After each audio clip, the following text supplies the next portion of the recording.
Nors oficialiai Klaipėdos miesto gimtadieniu yra laikoma rugpjūčio 1, Klaipėdos universiteto studentai pasveikinti savo studijų miestą susiruošė prieš sesiją ir net 3 dienas džiugino klaipėdiečius ir miesto svečius įvairiausiais renginiais. Šventinius renginius skirtus Klaipėdos miesto gimtadieniui pradėjo Klaipėdos universiteto sveikatos mokslų fakulteto rekreacijos ir turizmo 3 kurso studentų organizuotas trumpametražių filmų festivalis Trumpas kinas. Šio festivalio dalyviai bandė atskleisti studentiško gyvenimo ypatybes ir netikėtumus. Anot organizatorių, trumpametražiai kino filmai tampa vis populiaresni. Todėl trumpu kinu norėta pažvelgti į studentų gyvenimo užkulisius iš arčiau. Visų pirma, mūsų studijuojamas dalykas yra rekreacija ir turizmas. Tai yra susijęs su pramogomis, todėl norėjome surengti pramoginį renginį, kad būtų įdomu visiems studentams. Kadangi šiuo metu trumpametražiai filmai yra išties populiaru, kadangi žmonės labai mėgsta fiksuoti savo gyvenimo įvykius, tai mums buvo labai įdomu išsiaiškinti, ką veikia studentai studentiškų gyvenimo ir kadangi kiekvienas studentas gyvena labai skirtingai. Tai norėjom, kad kiekvienas pavaizduotų, kaip jis leidžia savo laiką. Pirmą kartą vykęs trumpametražių filmų festivalis sulaukė nemažo studentų dėmesio. Festivaliui buvo pateikti 6 filmukai. Jų kūrėjai varžėsi dėl 2 prizų – žiuri komisijos ir žiūrovų simpatijos. Žiuri komisijos prizą pelnė 4 kursio rekreacijos ir turizmo studento Vlado Čižo kurtas trumpas filmas apie studijas Klaipėdos universitete Laisva mintis. Anot žiuri komisijos pirmininko, komisija rinkdama laimėtoją atsižvelgė sukurto filmuko tematiką ir originalumą. Šiaip atkreipėm dėmesį, kad filmas būtų ir kiek įmanoma kokybiškesnis, kad būtų tikrai matoma, kad tai yra Klaipėdos studentai. Visą tą studijavome į visumą ir taip išrinkom.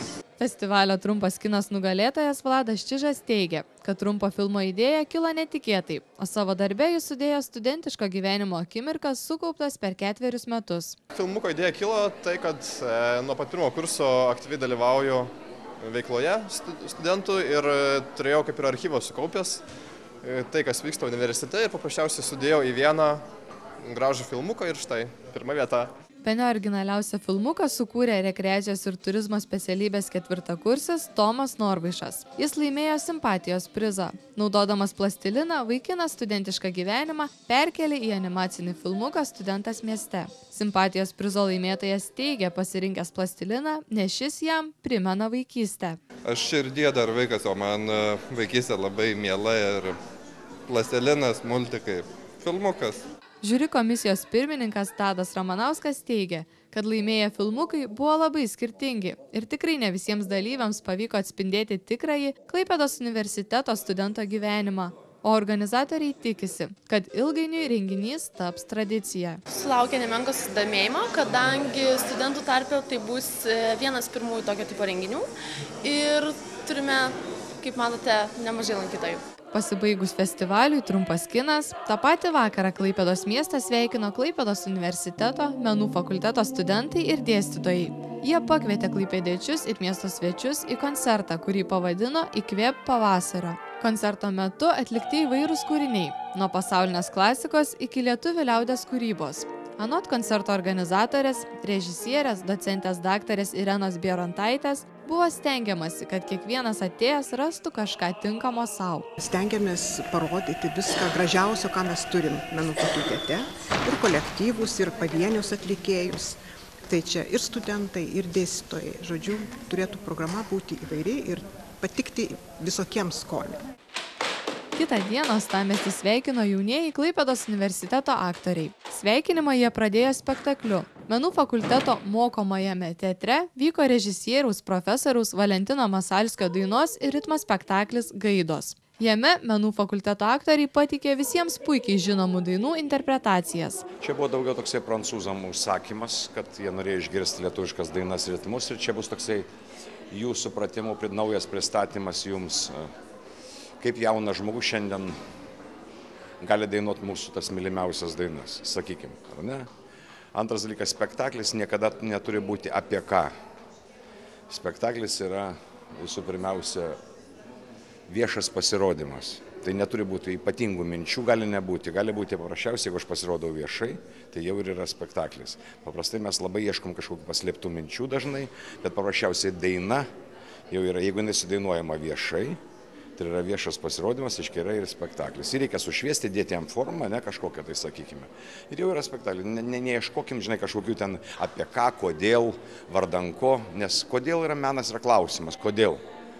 O kaip, o čia mes parodysime. Pažiūrėti jaunųjų Klaipėdos universiteto aktorių interpretacijų susirinko pilna žiūrovų salė. Spektaklis sužavėjo dainos, ritmo darnumu ir netradicinę pateikimo formą. Anot spektaklio režisieriaus Valentino Masalskio, spektakliu Gaidos buvo siekiama ritmu ir daina pavasariškai pažadinti Klaipėdą. Norim prisidėti prie jūsų kultūros, norim prisidėti prie pavasario, kuris pasiekė Klaipėdą, norim prisidėti prie pažadinti jumyse dainą, judesį, ritmą. Norim prisidėti grožiu. Po spektaklio Gaidos Klaipėdos Martyno Mažvydo alėjoje vaikštančių praeivių dėmesį patraukė Klaipėdos universiteto menų fakulteto choreografijos specialybės trečiakursiai, suorganizavę netikėtą sąspėtį. Studentai šitaip norėjo atkreipti į save dėmesį ir pasveikinti miestą su 760-uoju gimtadieniu. Pasigirdus baigiamiesiems choreografų pasirodymo šūksniams ir plojimams, Martyno Mažvydo alėja suskambo džiazo ritmais. Koncertą pradėjo Klaipėdos universiteto menų fakulteto džiazo muzikos studentai. Džiazo ritmai pakerėjo praeivius, šie sustojo ir drauge su muzikantais linksėjo į taktą. Anot Klaipėdos universiteto menų fakulteto džiazo katedros vedėjo, profesoriaus Pranciškaus Narušio, džiazas universali muzika, nereikalaujanti prabangių salių ar išskirtinių klausytojų. Pati ta muzika tokia paskatinu pagroti centre, jeigu jūs vadina centru, kur tas centras, kur mes esam, ten ir centras. Ta muzika tokia būtent yra, kurią galima atlikti ir gatvėje. Pasak profesoriaus Narušio, džiazas praturtina muziką, suteikia žmogui laisvės pojūtį. Anot jo, nors šiuo metu madinga viską sudžiazinti, tačiau tikrasis džiazas vis dėlto egzistuoja. O tai ir norėjo įrodyti Martyno Mažvydo alėjoje koncertavę studentai. Dabar labai madinga viską sudžiazinti, įvairūs yra projektai, atliekama įvairią muziką, būtinai reikia įtepti tam tikrus džiazinius momentus. Improvizacijas dabar tas yra labai madoj. Bet tas džiazo atsiradimas labai praturtina muziką. Mano tokia nuomonė yra. Labai duoda žmogui iš savęs, iš savyje surasti daug tokių kūrybinių momentų, įsilaisvinti iš susikaustimų, bet vis dėlto reikia pažinti tą džiazą, reikia studijuoti, daug ką reikia susipažinti su eilė kompozitorių, kuriusių džiazą. Man džiaze svarbiausia yra vis dėlto džiazo orkestras, big bandas. Ten man yra visas lobis, tiesiog ten yra rūmai tos muzikos. Džiazo ritmais buvo užbaigta antroji sveikinimų Klaipėdai, kitaip mėgiamai vadinti džiazo miestų, diena. Klaipėdos universiteto sveikinimus uostamiesčiui tęsė studentų organizuota šypsenų akcija. Jos metu studentai kvietė praeivius čiupti popienę ir kartu kurti floristinę šypseną.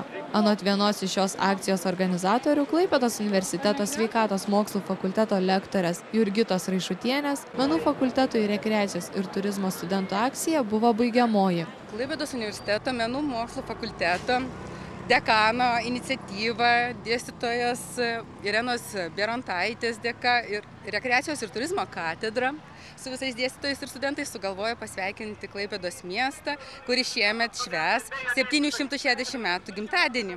Tai mes šiandien visą dieną darom mieste akcijas. Mažvydo alėjoje leidom sveikinimus į dangų, po to traukinio stoty pasitikom atvažiuojančius į miestą žmonės ir sveikinam atvykusius į mūsų gražų miestą Klaipėdą.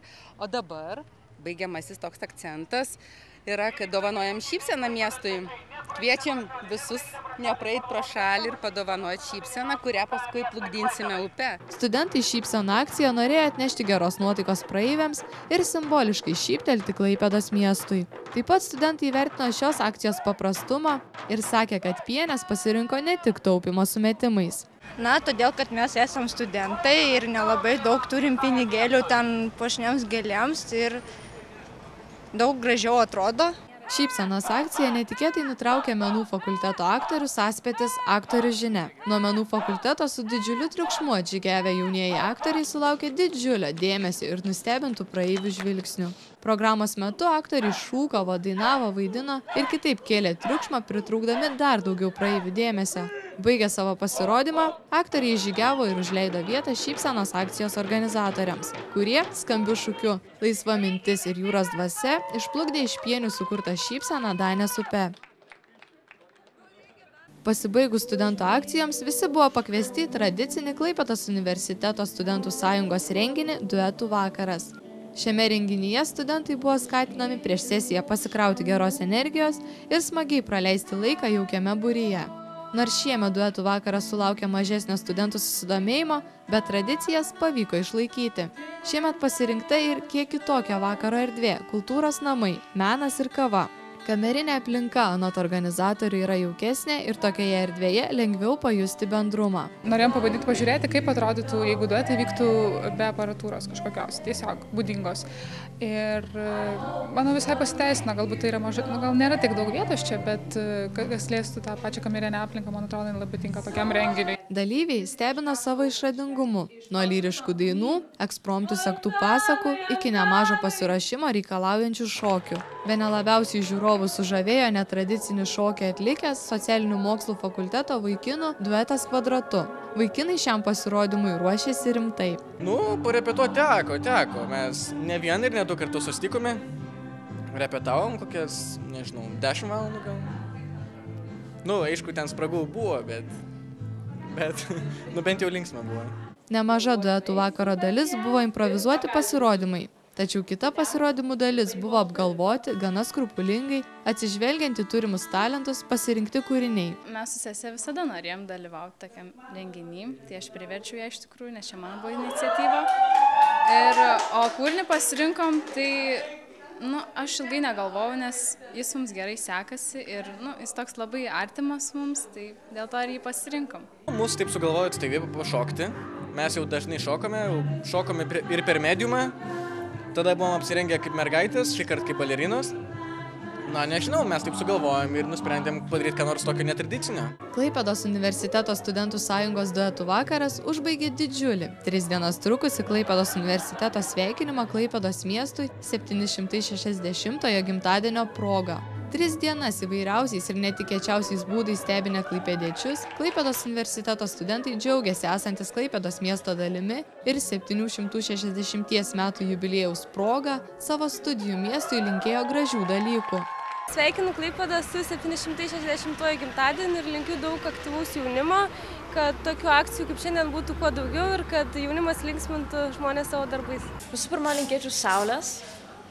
Nedaug lietaus, bet truputėlį ir daug muzikos. Buvo planuota padaryti gatvės muzikos dieną per visą vasarą, tai to ir linkiu. Aš tiesiog norėčiau palinkėti Klaipėdai tos šilumos, kurią jį turi ir tiesiog visą laikį Klaipėda yra labai miela ir malonu atvažiuoti. Vien dėl savo tos šilumos, tai linkiu to, kad išliktų Klaipėda tokia šilta. Kad visada skambėtų muzika, gera muzika, nes čia yra džiazo miestas. Tai linkiu švytėti, skleisti gerą nuotaiką ir kad čia būtų visiems geras sugrįžti. Daug geros nuotaikos, būkit laimingi ir būkit tokie pat išradingi kaip ir mes per mūsų šokį. Aš iš tikrųjų, kaip šiandien visą dieną skambėjo ir pati dalyvavau visose šitose flashmobuose, tai visą dieną skambėjo šūkis Laisva mintis ir jūros dvasia, tai aš tiesiog norėčiau, kad Klaipėdos miestas taip ir toliau gyventų laisva mintim ir jūros dvasia ir sulauktų daug labai jaunų žmonių, visi, kurie puoselėtų ir darytų kažkokias įgyvendintų savo kažkokias galbūt idėjas mieste, matant visiems žmonėms, kurie irgi galėtų įsijungti ir pasidžiaugti kartu su mumis. Su gimtadieniu Klaipėda!